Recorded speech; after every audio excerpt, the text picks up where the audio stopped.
ನಮಸ್ಕಾರ ಸ್ನೇಹಿತರೆ, ಇವತ್ತಿನ ವಿಶೇಷ ಕಾರ್ಯಕ್ರಮಕ್ಕೆ ನಿಮಗೆಲ್ಲರಿಗೂ ಸ್ವಾಗತ. ಮೊದಲನೇದಾಗಿ ನಿಮಗೆಲ್ರಿಗೂ ಹ್ಯಾಪಿ ಮದರ್ಸ್ ಡೇ. ಇವತ್ತು ವಿಶೇಷ ಕಾರ್ಯಕ್ರಮ ಯಾಕೆ ಅಂತಂದರೆ, ಮದರ್ಸ್ ಡೇ ಅಂತ ಆಗಲೇ ಹೇಳಿಬಿಟ್ಟಿದ್ದೀನಿ. ನಮ್ಮ ಸುವರ್ಣ ವಾಹಿನಿಯಲ್ಲಿ ನ್ಯೂಸ್ ರೂಮ್ ಮದರ್ಸ್ ಅನ್ನೋ ವಿಶೇಷ ಕಾರ್ಯಕ್ರಮ ನಿಮಗೋಸ್ಕರ, ಈ ಮದರ್ಸ್ ಡೇ ಸ್ಪೆಷಲ್. ಇವತ್ತು ನನ್ನ ಜೊತೆ ಸುವರ್ಣ ವಾಹಿನಿಯ ಎಲ್ಲ ಮದರ್ಸ್ ಇದ್ದಾರೆ. ಎಲ್ಲ ಅಂತಂದರೆ ಆ ಮದರ್ಸ್ ತಾಯಂದ್ರನ್ನ ಪ್ರತಿನಿಧಿಸೋ ನಮ್ಮ ವರದಿಗಾರರು, ನಿರೂಪಕಿಯರೆಲ್ಲ ಇದ್ದಾರೆ. ಯಾರು ಅಂತ ಅವರೇ ಪರಿಚಯ ಮಾಡ್ಕೊಳ್ಳಿ. ಎಸ್, ವಿಜಯಲಕ್ಷ್ಮೀರವರೇ. ವಿಜಯಲಕ್ಷ್ಮಿ ಶಿಬಿರೂರು. ಇವಳು ನನ್ನ ಸ್ವೀಟೆಸ್ಟ್ ಡಾರ್ಲಿಂಗ್ ಸೃಷ್ಟಿ.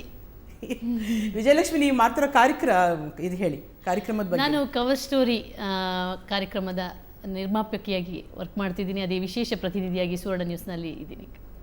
ನಿಮ್ಮ ಮಗಳು? ಅವಳು ಈಗ UKG ಓದ್ತಾ ಇದ್ದಾಳೆ. ಏನು ಮಗ, ನಿನ್ನ ಹೆಸರೇನು? ಸೃಷ್ಟಿ. ಸೃಷ್ಟಿ, ಏನು ಓದ್ತಿದ್ದಿ? UKG. ಯಾವ ಸ್ಕೂಲು? KK school. KK ಸ್ಕೂಲಲ್ಲಿದೆ? ನಮ್ಮ ಮನೆ ಪಕ್ಕ. ನಿಮ್ಮ ಮನೆ ಪಕ್ಕ? ಅವಾಗ ನಿಮ್ಮ ಮನೆಯಲ್ಲಿದೆ ಕೇಳಬೇಕು. ಮನೆಯಲ್ಲಿದೆ, ಕಡುಬಗಿದೆ. ಅಮ್ಮನ ಕೇಳಿ ಹೇಳ್ಬೇಕಾ ಏರಿಯಾ, ಇಲ್ಲ ಕವರ್ ಸ್ಟೋರಿಲಿ ಹಾಕ್ತಾರಾ ಅಂತ.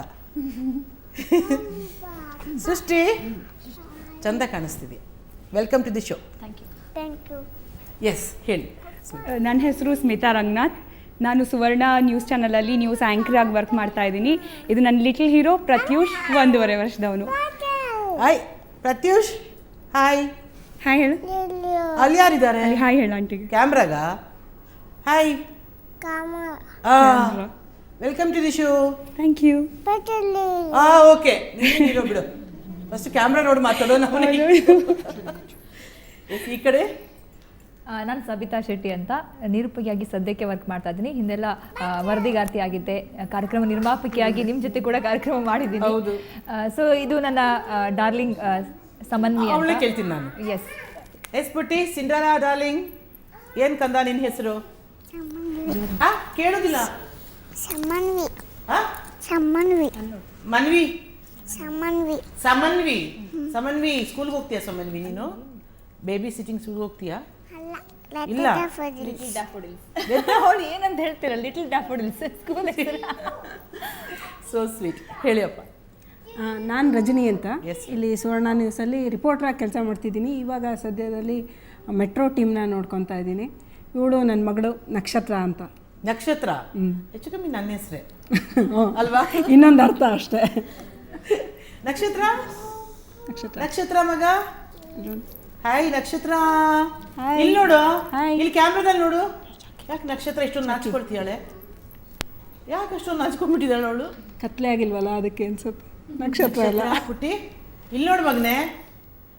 ಅವಳು ಹೊಸ ಡ್ರೆಸ್ ಇದು? ಹೊಸ ಡ್ರೆಸ್. ಅದು ಅವಳು ಡ್ರೆಸ್ ನೋಡ್ಕೊಳೋದೇ ಇಲ್ಲ, ನಾಚ್ಕೊಂಡಿದ್ದಾಳೆ. ಸತ್ಯ ನಾಚ್ಕೊಂಡಿಯಾಳ?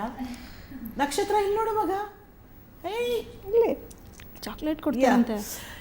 ವಿಜಯ, ಅಫ್ಕೋರ್ಸ್ ಸ್ನೇಹಿತರೆ, ಇವರೆಲ್ಲರೂ ನಿಮ್ಗೆ ಈಗ ಪರಿಚಯ ಆಗಿದ್ದಾರೆ. ಬಹುಶಃ ಎಲ್ಲರನ್ನೂ ಒಂದಲ್ಲ ಒಂದು ಕಾರ್ಯಕ್ರಮದಲ್ಲಿ ನೀವು ನೋಡ್ತಾನೆ ಇರ್ತೀರಿ. ವಿಜಯ್, ನಮಗೆ ಯೂಶಲಿ ಈ ವರ್ಕಿಂಗ್ ವುಮೆನ್ಸ್ ತಾಯಂದರು ಅಂತ ಇರ್ತೀವಲ್ಲ, ಅವ್ರಿಗೆ ಮಕ್ಕಳಿಗೆ ಹೆಚ್ಚು ಸಮಯ ಕೊಡೋದು ನಾವು ಭಾಳ ಕಡಿಮೆ. ಹೌದು ಅಲ್ವಾ? ಅನಿಸ್ತಿರುತ್ತೆ ನಮ್ಗೆ. ಖಂಡಿತ. ಸೊ ನಿನ್ನ ಎಕ್ಸ್ಪೀರಿಯನ್ಸ್ ಏನಿದೆಪ್ಪ? ನಾನು ಅಷ್ಟೇ. ನಾನೇನಂದರೆ ಪ್ರೆಗ್ನೆನ್ಸಿನಲ್ಲೇ ಇವಳನ್ನೆಲ್ಲೋ ಮಿಸ್ ಮಾಡ್ತಿದ್ದೀನಿ ಅನಿಸ್ತಾ ಇತ್ತು ನನಗೆ.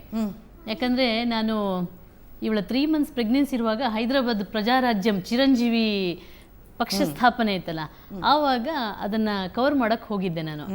ಅಲ್ಲಿ ಹೇಗಿತ್ತಂದರೆ, ಬೆಳಗ್ಗೆ ಅಲ್ಲಿ ಪ್ರಜಾರಾಜ್ಯಂ ಅದೊಂಥರ ಸಾಗರದಂಗೆ ಜನ ಬಂದಿದ್ರು. ಅರ್ಲಿ ಮಾರ್ನಿಂಗ್ 4 o'clock ಅಲ್ಲಿ ಹೋಗಬೇಕಿತ್ತು. ಒಂದ್ಸಲ ಎಂಟ್ರಿ ಆಗಿಬಿಟ್ರೆ ಮತ್ತೆ ಹೊರಗೆ ಬರ್ಲಿಕ್ಕೆ ಇರಲಿಲ್ಲ. From morning 4 o'clock to night 9 o'clock ಒಂದು ಸುಸ್ಸು ಮಾಡೋಕ್ಕೂ ಆಗದ ರೀತಿಯಲ್ಲಿ ಪ್ರೆಗ್ನೆನ್ಸಿಯಲ್ಲಿ, ಅದು ಟೈಟ್ ಜೀನ್ಸ್ ಬೇರೆ ಹಾಕ್ಕೊಂಡಿದ್ದೆ.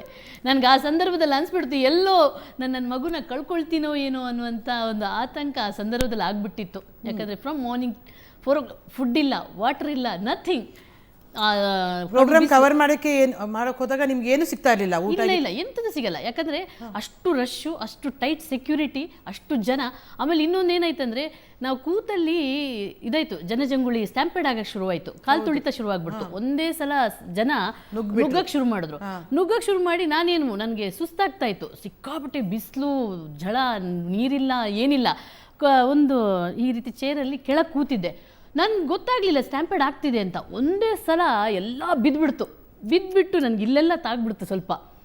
ಅಂದರೆ ಆ ಟೈಮಲ್ಲಿ ಆ ಸಂದರ್ಭದಲ್ಲಿ ಅನಿಸ್ಬಿಡ್ತು, ಒಂದು ನಾವು ಜರ್ನಲಿಸ್ಟಾಗಿ ಎಲ್ಲೋ ನಮ್ಮ ಸಂತಾನನ ನಾವು ಕಳ್ಕೊಳ್ತಿದ್ದೀನೋ ಏನೋ ಅಂತ ಆ ಸಂದರ್ಭದಲ್ಲಿ ನನಗೆ ಅನಿಸ್ಬಿಟ್ಟಿತ್ತು ಒಂದು ಸಲ.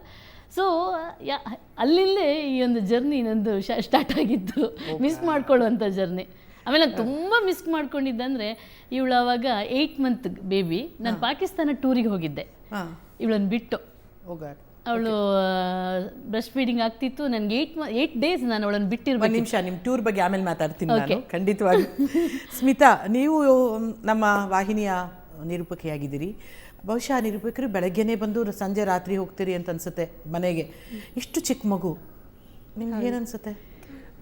ಒಂದೊಂದ್ಸತಿ ತುಂಬಾ ಕಾಡುತ್ತೆ, ಎಲ್ಲೋ ಒಂದು ಕಡೆ ಮಗು ಕೊಡಬೇಕಾದ ನ್ಯಾಯ ಕೊಡ್ತಿಲ್ವೇನೋ ನಾವು ಅಂತ. ಯಾಕಂತಂದರೆ ಒಂದು ಹಂತದ ತನಕ ಮಗುಗೆ ತಾಯಿ ನೆಸೆಸಿಟಿ ತುಂಬ ಇರುತ್ತೆ.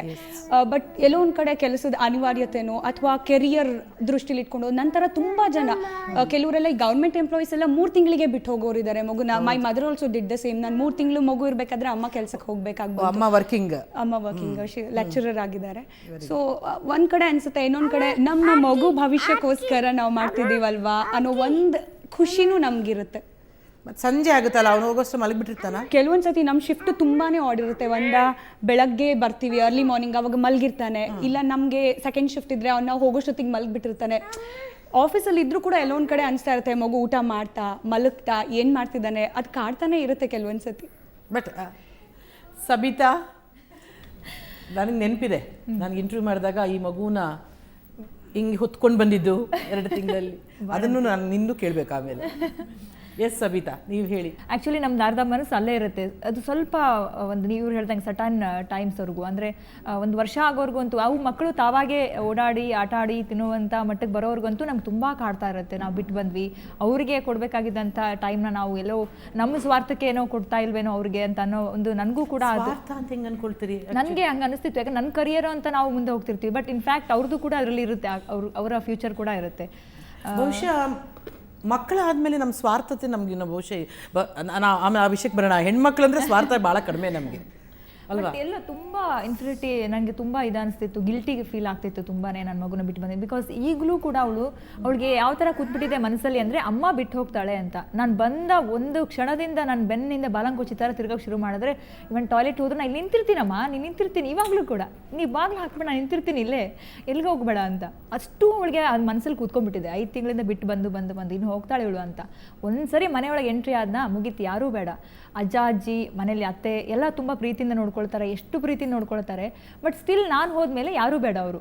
ಅಂದರೆ ಅವಳಿಗೆ ಅದೊಂದಿದೆ, ಅಮ್ಮ ಬಿಟ್ಟು ಹೋಗ್ತಾಳೆ ಅಂತ. ಮತ್ತು ಹೇಳ್ತಾಳೆ, ನಿಮ್ಮ ಆಫೀಸ್ ಕರ್ಕೊಂಡು ಹೋಗು, ನಾನು ಏನೂ ಮಾಡಲ್ಲ, ಸುಮ್ಮನೆ ಕಂಪ್ಯೂಟರ್ ಆಡ್ತಾ ಇರ್ತೀನಿ. ಅಂದರೆ ಅಟ್ಲೀಸ್ಟ್ ಆ ಟೈಮಲ್ಲಾದರೂ ಅವ್ಳ ಜೊತೆ ಇರ್ಬೋದಲ್ಲ ಅಮ್ಮನ ಜೊತೆ ಅಂತ. ಮಗುಗೆ ಇವಾಗ ಅರ್ಥ ಆಗಿ ಶುರುವಾಗಿದೆ. ಬಟ್ ಅವಳು ನನ್ನ ಅರ್ಥ ಮಾಡ್ಕೊಳ್ಳೋದಕ್ಕೆ ಇನ್ನೂ ಸ್ವಲ್ಪ ಟೈಮ್ ಬೇಕು. ಈಗ 3 ವರ್ಷ ಅಷ್ಟೇ ಅವಳಿಗೆ. ನಿಮ್ಮ ಬಗ್ಗೆ ಹೇಳಲೇಬೇಕು. ನೀವು ಎಷ್ಟೊಂದು ಬೇರೆ ಬೇರೆ ಎಲ್ಲ ಕಾರ್ಯಕ್ರಮಗಳನ್ನು ಮಾಡಿದ್ದೀರಿ, ಎಲ್ಲದರಲ್ಲೂ ಕೈ ಆಡಿಸಿದ್ದೀರಿ ವಾಹಿನಿಯಲ್ಲಿ. ನಿಮಗೆ ಏನನ್ಸುತ್ತೆ? ಫಸ್ಟು ಒಬ್ಬಳೇ ಮಗುನ? ಒಬ್ಬಳೇ ಮಗು, ಮೊದಲ ಮಗಳು. ನಮಗೆ ಹೇಗೆ ಅಂದರೆ ನಾವು ರಿಪೋರ್ಟ್ರ್ ಆಗಿರ್ತೀವಿ, ಎಲ್ಲದೂ ಗೊತ್ತಿರುತ್ತೆ ನಮಗೆ, ಎಲ್ಲದನ್ನು ಕೇಳ್ತಾ ಇರ್ತೀವಿ, ಪ್ರತಿ ಕತೆ ಕೇಳ್ತಾ ಇರ್ತೀವಿ. ಅಲ್ಲಿ ಕೇಳ್ತಾ ಇರ್ಬೇಕಾದ್ರೆ ನಮಗೆ ನೆನಪಾಗ್ತಿರೋ ನಮ್ಮ ಮಗಳೇ, ನಮ್ಮನ್ನೇ ನೆನಪಾಗ್ತಾ ಇರುತ್ತೆ. ನಾನು ಪ್ರೆಗ್ನೆಂಟ್ ಇದ್ದಾಗ ನಾನು ಇದು ಪ್ರೆಗ್ನೆನ್ಸಿ ಸೀರೀಸ್ ಮಾಡ್ತಾ ಇದ್ದೆ, ಫಿಟ್ ಆ್ಯಂಡ್ ಫೈನ್ ಅಂತ ನಮ್ಮಲ್ಲಿ ಪ್ರೋಗ್ರಾಮ್ ಬರ್ತಾ ಇತ್ತು. ಸೊ ಅದಕ್ಕೆ ಶೂಟಿಂಗ್ ಮಾಡ್ತಾ ಇದ್ದೆ.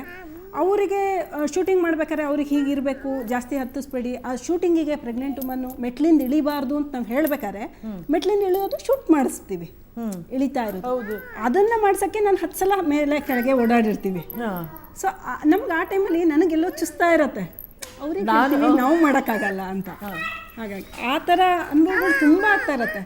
ಒಂದ್ಸತಿ ಬೇರೆಯವ್ರಿಗೆ ಬುದ್ಧಿ ಹೇಳ್ತಿರ್ತೀವಿ, ಬೇರೆಯವ್ರಿಗೆ ಅಡ್ವೈಸ್ ಮಾಡ್ತಿರ್ತೀವಿ, ಅದೇ ತಪ್ಪು ನಾವು ಮಾಡ್ತಿರ್ತೀವಿ. ನ್ಯೂಸಲ್ಲಿ ನೋಡ್ತಾ ಇರ್ತೀವಿ, ಯಾವುದೋ ಮಗು ಎಲ್ಲೋ ಬಿದ್ದಿರುತ್ತೆ, ಆಕ್ಸಿಡೆಂಟ್ ಆಗಿರುತ್ತೆ, ಅಥವಾ ಇನ್ನೇನೋ ಹೊಟ್ಟೆಗೆ ಇರೋದು. ಅದು ನೋಡಿದಾಗ ನಮಗೆ ನೆನಪಾಗ ನಮ್ಮ ಮಗುನೇ ಆ ಕ್ಷಣಕ್ಕೆ. ಅದು ತುಂಬ ಮಿಸ್ ಮಾಡ್ಕೊತೀವಿ, ತುಂಬ ಒಂಥರ ಇನ್ಸೆಕ್ಯೂರಿಟಿಲೇ ಇರ್ತೀವಿ. ನಾವು ಕೆಲಸ ಮಾಡ್ತಾ ಇರ್ಬೋದು, ಮಗು ಬಗ್ಗೆ ಆ ಇನ್ಸೆಕ್ಯೂರಿಟಿ ಇದ್ದೇ ಇರುತ್ತೆ. ಸ್ನೇಹಿತರೆ, ವರ್ಕಿಂಗ್ ವುಮೆನ್ ಆಗಿರಲಿ ಅಥವಾ ವರ್ಕಿಂಗ್ ವುಮೆನ್ ಆಗಿರಲಿ, ಏನೇ ಆಗಿರಲಿ, ತಾಯಿನೇ. ತಾಯಿ ಹೃದಯ ಯಾವತ್ತೂ ಮಿಡಿತಾ ಇರುತ್ತೆ. ತಾಯಿಯವ್ರ ಬಗ್ಗೆ ಮತ್ತು ಅವರ ಫೀಲಿಂಗ್ಸ್ ಬಗ್ಗೆ ಮತ್ತು ಅವ್ರ ಮಕ್ಕಳು ಏನು ಹೇಳ್ತಾರೆ ಅವ್ರ ತಾಯಿ ಬಗ್ಗೆ ಎಲ್ಲ ಮಾತಾಡೋಣ ಈ ಒಂದು ಸಣ್ಣ ವಿರಾಮದ ನಂತರ.